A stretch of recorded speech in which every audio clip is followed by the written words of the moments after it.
ಶರತ್. ಶರತ್. ಶರತ್ ಅವರೇ, big boss ನೋಡ್ತೀರಾ? ನಾವು ನೋಡ್ತೀವಿ. ಬಿಗ್ ಬಾಸ್ ಅಲ್ಲಿ ಯಾರು ಇಷ್ಟ ನಿಮ್ಗೆ?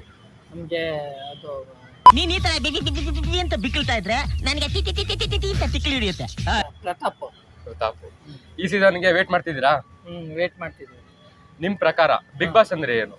ಬಿಗ್ ಬಾಸ್ ಅಂದ್ರೆ ಸ್ವಲ್ಪ ಬಡವ್ರ ಮಕ್ಕಳಿಗೆ ಹೆಲ್ಪ್ ಮಾಡಿದ್ರೆ ಚೆನ್ನಾಗಿರುತ್ತೆ. ಅವನ ಅಜಾತ ಶತ್ರು ಕಣೋ, ಅವನ್ನ ಪ್ರೀತಿಸದೇ ಇರೋ ಮನಸ್ಸು ಮನುಷ್ಯರೇ ಇಲ್ಲ.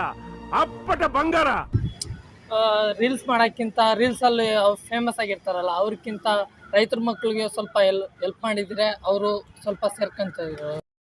ಈ ತರದ್ ಮಾಡ್ಲು ಕರ್ನಾಟಕದಲ್ಲಿ ನೀವು ಒಬ್ರೇನೋ, ನಿಮ್ ಜೊತೆಗಾರ ಯಾರು ಅವರಪ್ಪ? ನೀವ್ ಹೇಳ್ತಿರೋ ಪ್ರಕಾರ ರೀಲ್ಸ್ ಮಾಡೋರಿಗಿಂತ ಕಷ್ಟಪಟ್ಟು ಇಂಡಸ್ಟ್ರಿಯಲ್ಲಿ ಸೈಕಲ್ ಹೊಡಿತಿರೋರಿಗೆ ಕೊಡ್ಬೇಕು ಅವಕಾಶ ಅಂತ ಹೇಳ್ತಾ ಇದ್ದೀರಾ? ನಮಗೆ ರೈತರ ಮಕ್ಕಳು ಬೆಳಿಬೇಕು, ಕಷ್ಟ ಪಡೋದು ನೋಡಬಾರ್ದು. ನಿನ್ನ ಮನಸ್ಸು ದೊಡ್ಡದು, ನೀನು ಆ ಥರ. ರೀಲ್ಸ್ ಎಲ್ಲರೂ ಮಾಡ್ತಾರೆ, ರೈತರ ಮಕ್ಕಳು ಮಾಡ್ತಾರೆ, ಬಡವರು ಮಾಡ್ತಾರೆ, ಎಲ್ಲರೂ ಮಾಡ್ತಾರೆ. ಯಾವ ಮಟ್ಟಕ್ಕೆ ಶಾಕ್ ಆಯ್ತದು ಅಂತ ಅಂದ್ರೆ ನನಗೆ ನಂಬೋಕೆ ಆಗ್ತಾ ಇಲ್ಲ. ಶೇಕ್ ಆಗ್ಬಿಟ್ಟೆ ನಾನು. ನನಗೆ ಏನು ಕಣ್ಣೆ ಮಂಜಾಗ್ಬಿಡ್ತು. ಎಲ್ಲರಿಗೂ ಅವಕಾಶ ಕೊಡಕ್ಕಾಗಲ್ಲ. ಏನಂದ್ರೆ ಸ್ವಲ್ಪ ಕೀಳು ಬಡವತನ ಇರುತ್ತಾರಲ್ಲ ಅವ್ರಿಗೆ ಕೊಡ್ಬೇಕು.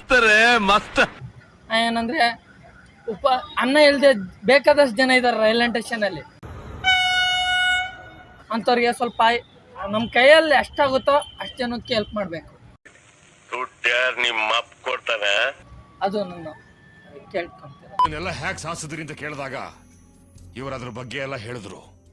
ರಾಮಾಯಣದಲ್ಲಿ ಬರೋ ರಾವಣನಿಗೆ 10 ತಲೆ ಇದ್ರೆ ಈ ಮಹಾನುಭಾವನಿಗೆ ಒಂದೇ ತಲೆಯಲ್ಲಿ 10 ಮೆದುಳಿದೆ ಅಂತ ಗೊತ್ತಾಯ್ತು.